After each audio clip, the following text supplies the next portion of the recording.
The doomsday clock just got another alarming nudge. Right, World War III. You heard me correctly.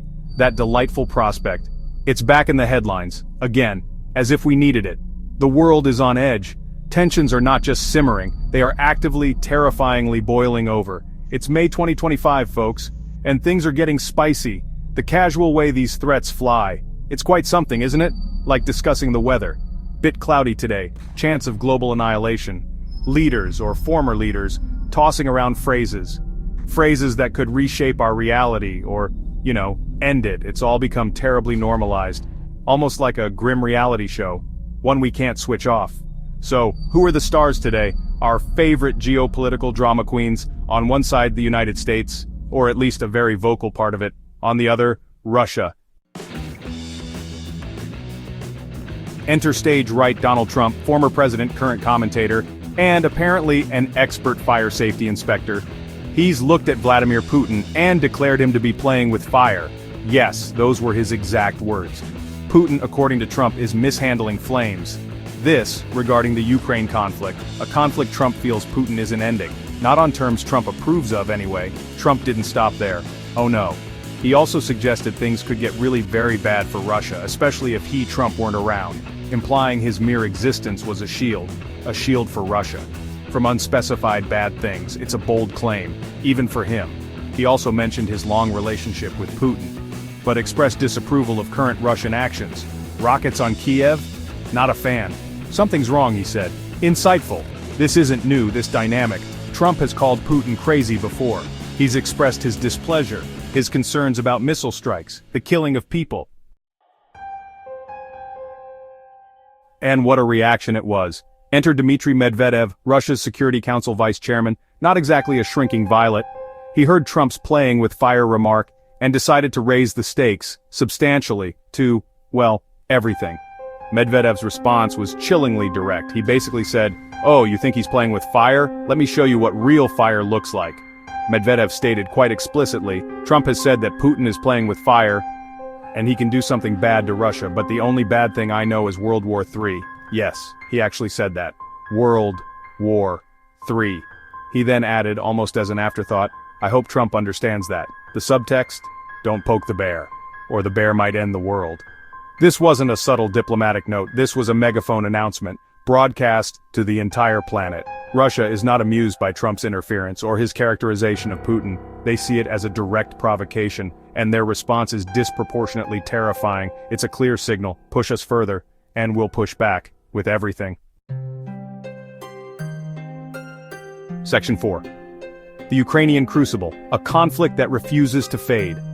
All of this drama, of course, it unfolds against a grim backdrop. The ongoing war in Ukraine. Remember that?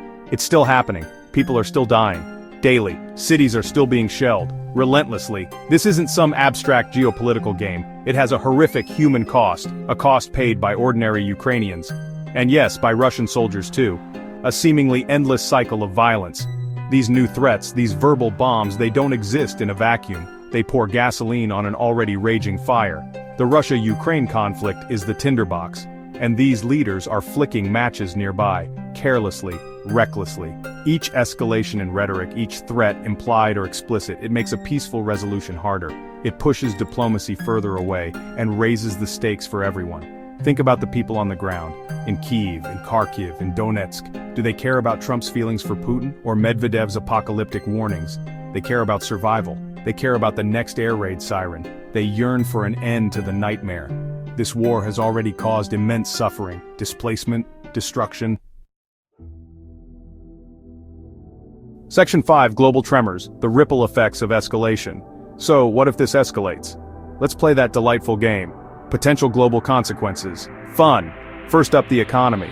Remember stability? Quaint, wasn't it? Further conflict means markets tanking, supply chains snapping like dry twigs, energy prices going to the moon, inflation becoming hyperinflation, global recession, that would be the optimistic view. We're talking potential systemic collapse. Then there are alliances, those carefully constructed partnerships, NATO, the EU, other blocs. They would be tested, strained, perhaps to breaking point. Countries forced to choose sides. New, uneasy alliances might form. The global political map?